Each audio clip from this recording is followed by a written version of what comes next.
Okay, we're back in session at 17:50. Okay. Judge, your witness, sir. Ms. Bear, you've been sworn previously, so would you please state your full name for us? Elida Vera. And how are you employed? I am the Associate Superintendent for Administration with the Judson Independent School District. And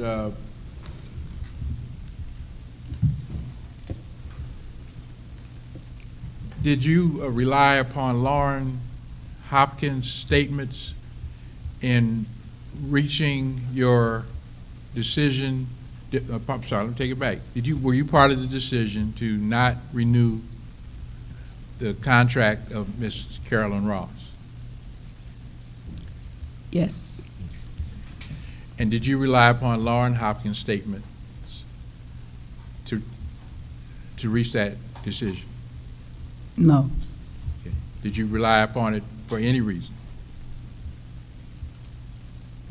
Did you rely upon Laura Hopkins' statements for any reason in terms of her continued employment with the district? Yes. Who is Marcia Bellinger? She doesn't work at that school. Okay. What school did she work at?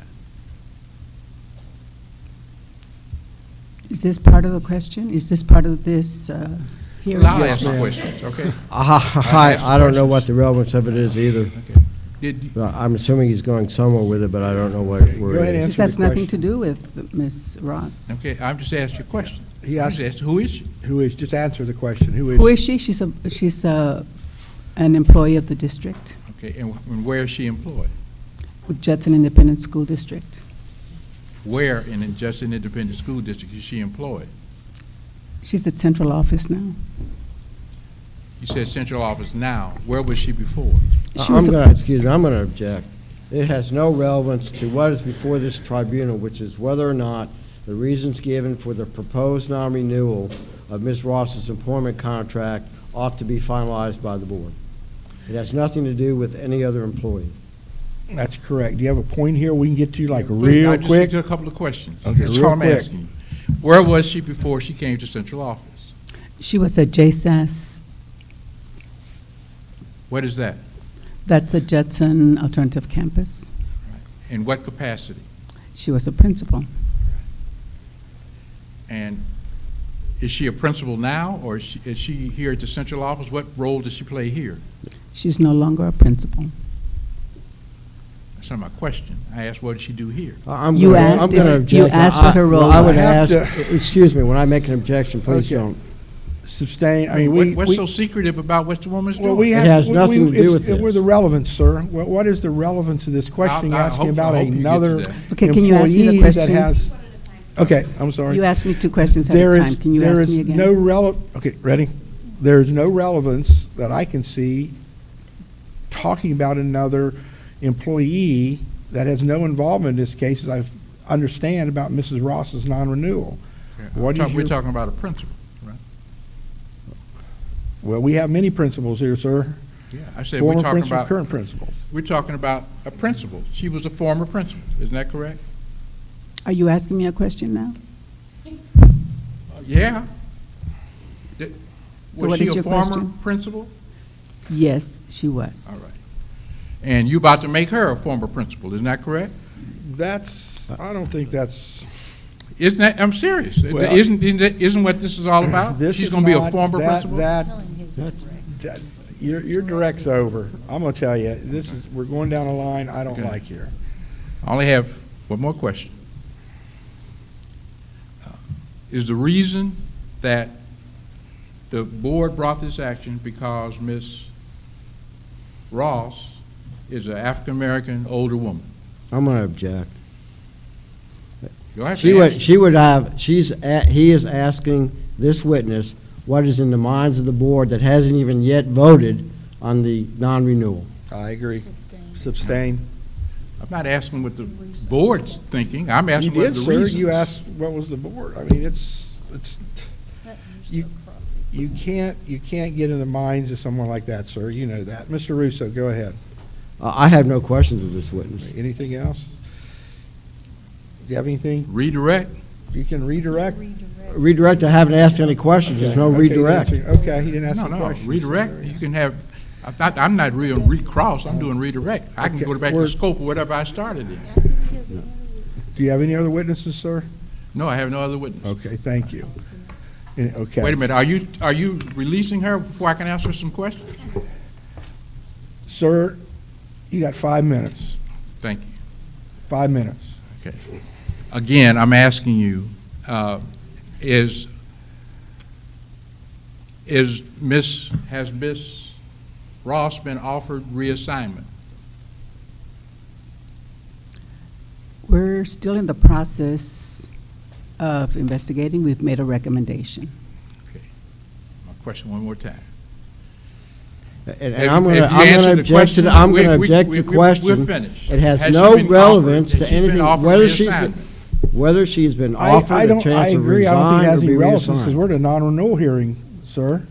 We're non-renewal, so I don't think it's been Mr. offered. Macias asked, Sir, What you don't, options you were don't, given? you don't address individual board members. You I'm know not that. addressing him, I'm saying what he said. I'm just pointing at him because he's the one Okay, that well, said it. He that's- asked what the options were in the agreement.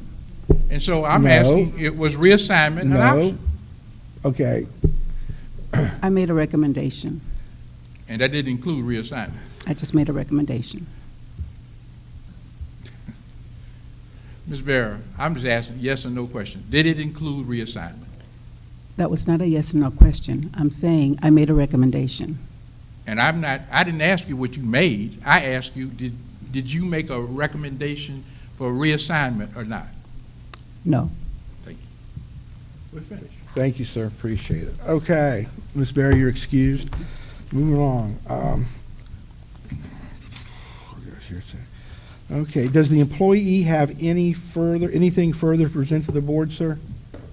Judge, anything? You mean anything further, other than closing argument? Yeah, anything else? Is it an opportunity to, before we go to closing arguments and rebuttals and all that? Okay. Yes, sir. We have nothing at this time. Okay. We're equivalent of resting.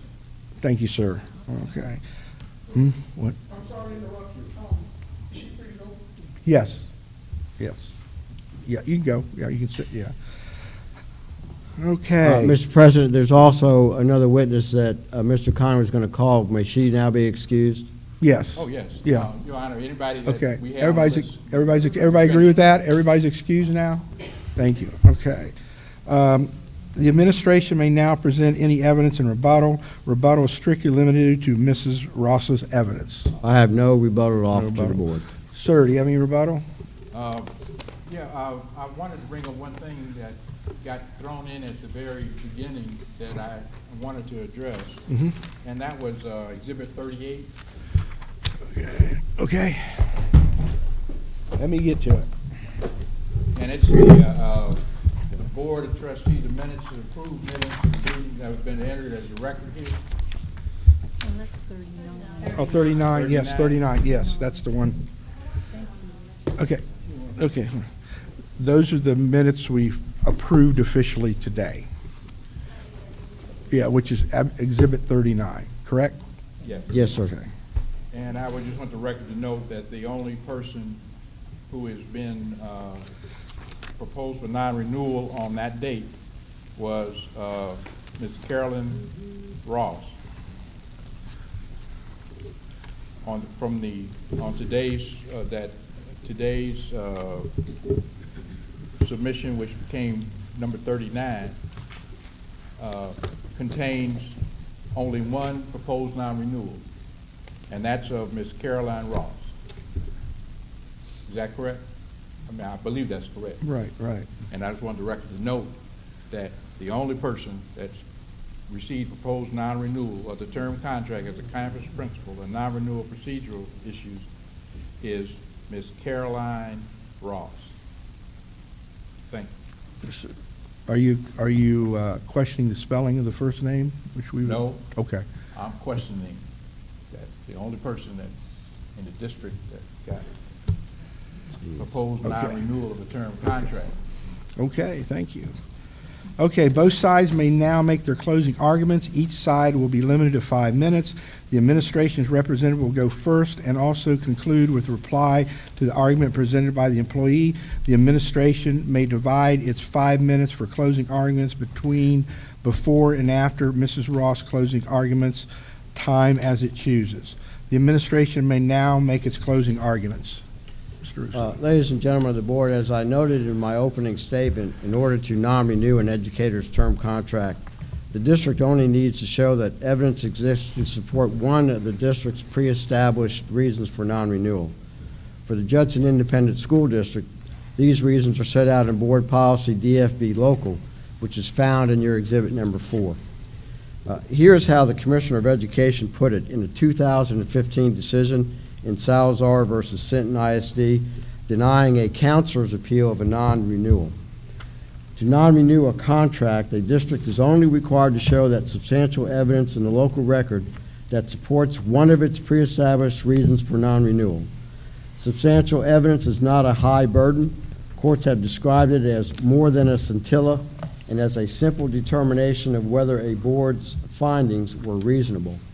Indeed, the evidence in the record may preponderate against the decision of the agency and nonetheless amount to substantial evidence if some reasonable basis exists in the record for the action taken.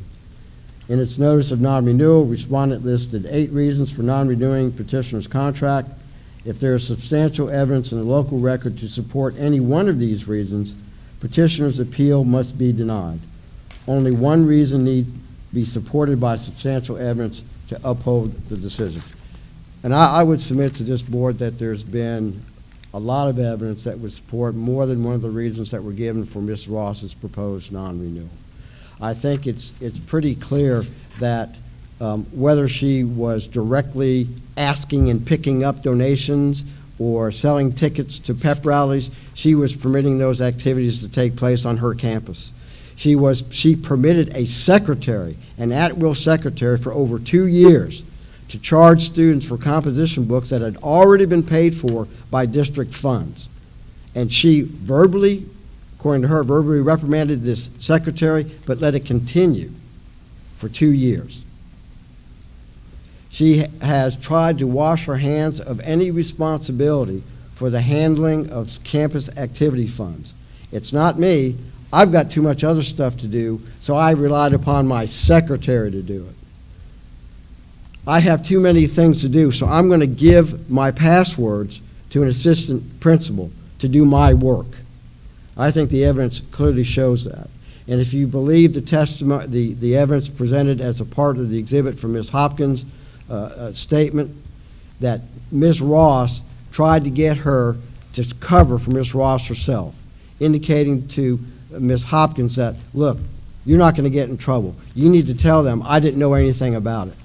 I think what's particularly telling is the conversation that Ms. Hopkins had with, Ms. Stevens had with Ms. Ross.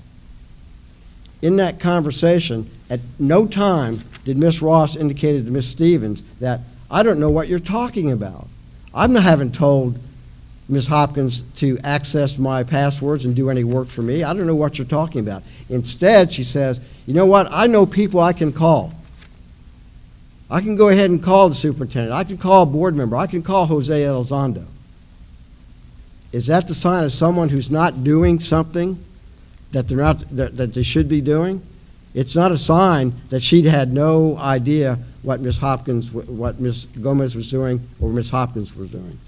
So I would submit that the testimony and the words from Ms. Ross's own mouth are enough to show that there's grounds for non-renewal, particularly when you look at the fact that she was using money, whether other campuses may have been having a gene fund or not. Her own words indicated she was using that money to buy gasoline for parents. And that's a misuse of public funds, no matter what the source of it was. And so again, I would submit and would request that the board go ahead and non-renew the contract of Ms. Carolyn Ross. Mrs. Ross, you may not make that presentation. Ms. Excuse me, let me turn it on. Judge Conley, you can make closing arguments now, or statements, sir. You have 5 minutes, sir. Right.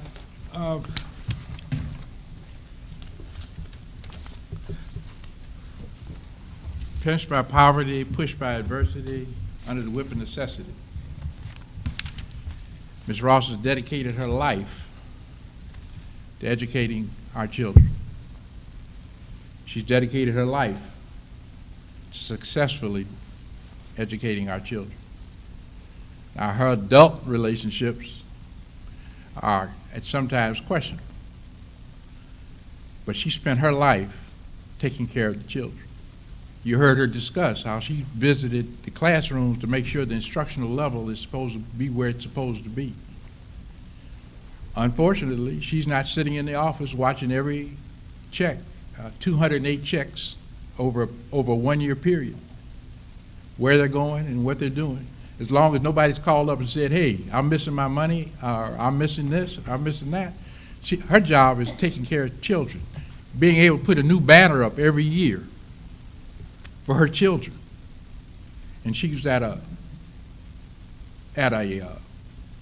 graduation ceremony, and there are complaints that she's going on and on. Not because she's inebriated, because, as they said, she's long-winded. Because she's so proud and so happy when she has an opportunity to stand in front of the children and watch them make the transition.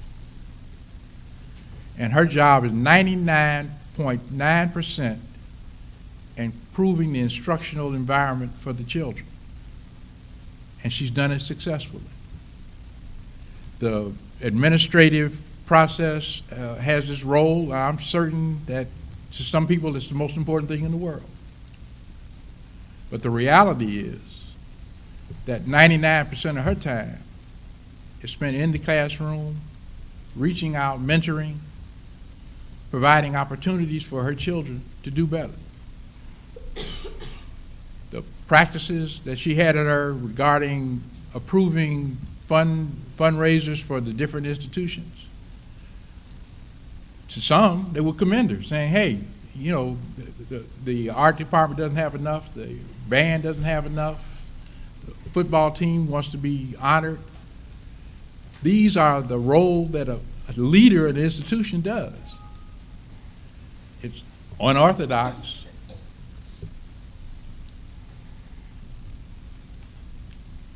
The role that she has played in improving and raising the status of Metzger Middle School has been based on the fact that she channels her opportunities and her time into reaching out to encourage children to attend school.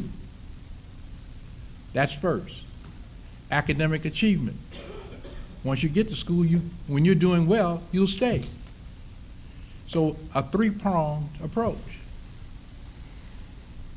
Build attendance, get academic achievement, and have athletics, band, and music to support, to encourage kids to come, because they're getting a bonus when they come to school. She went out and got them a $30,000 grant so they can have instruments. And that's how she spends her time. And turning it over to as in your documents, it says secretary/bookkeeper. That's who's supposed to do what she's supposed to do. She's not the bookkeeper, but she's the principal.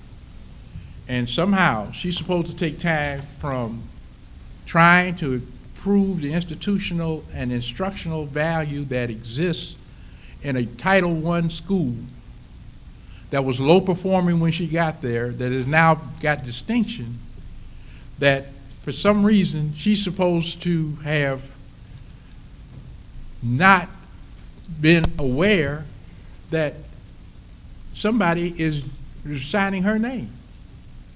208 checks, and they had 15 that was questionable.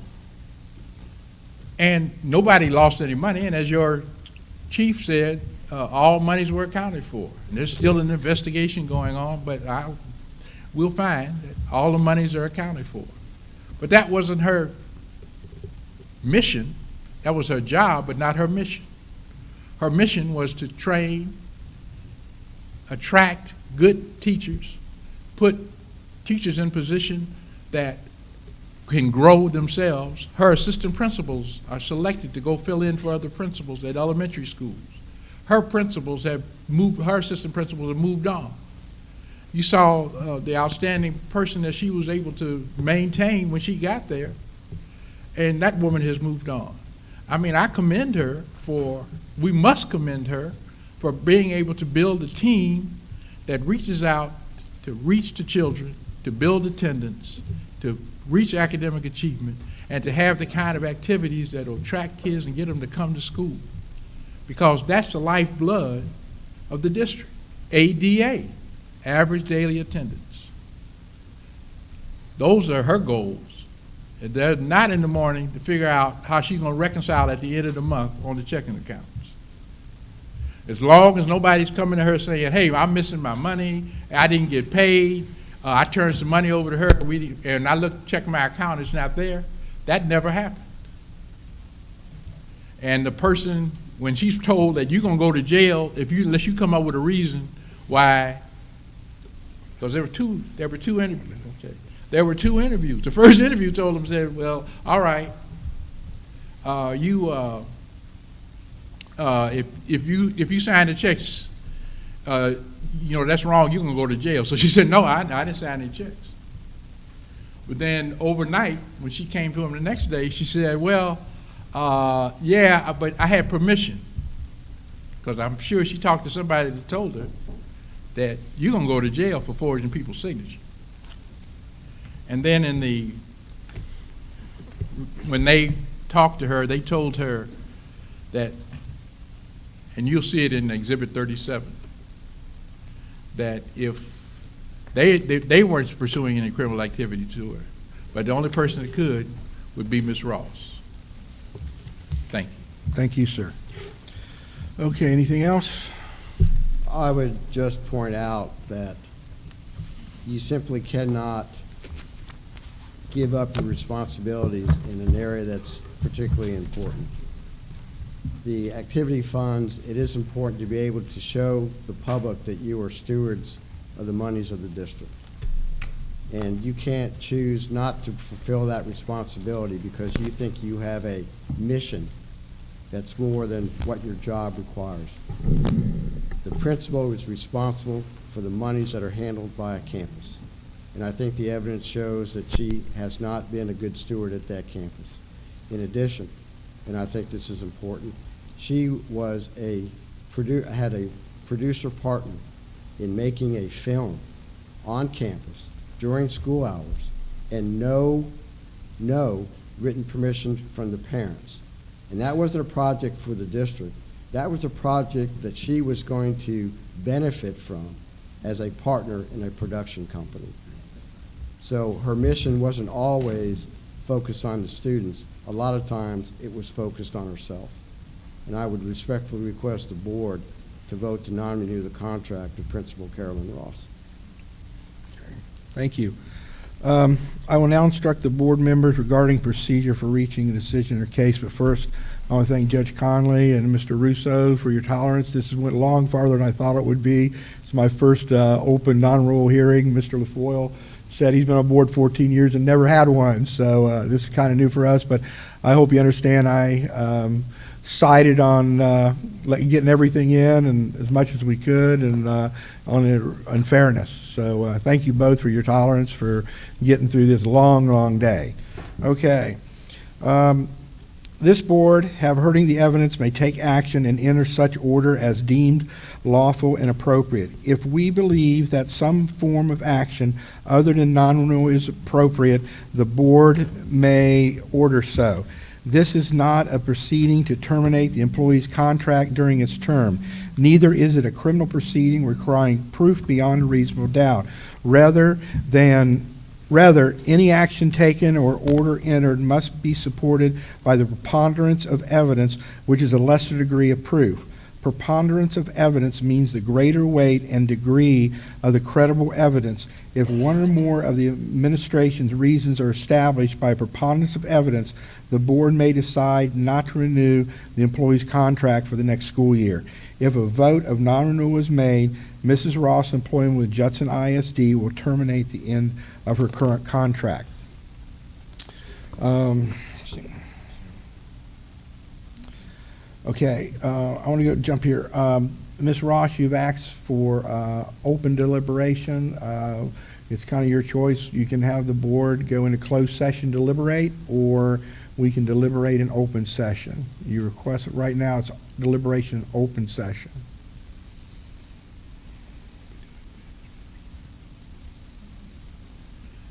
I'm so used to standing with you. Sawyer, we would respectfully request that you go into closed session. Closed session? Okay, we will go in closed session. The board will now deliberate and discuss the evidence presented in open session unless Mr. Ross indicates we're going to closed session. Throughout the discussion, the board will consider only specific reasons for the renewal of evidence presented at the hearing. It will not consider rumors or other statements Mr. that Sawyer, it may have. She, Oh, I'm sorry. I'm reading fast. Okay, I'll start over. Throughout its discussions, the board will consider only specific reasons for the non-renewal and evidence presented at the hearing. It will not consider rumors or other statements that it may have heard outside this hearing room.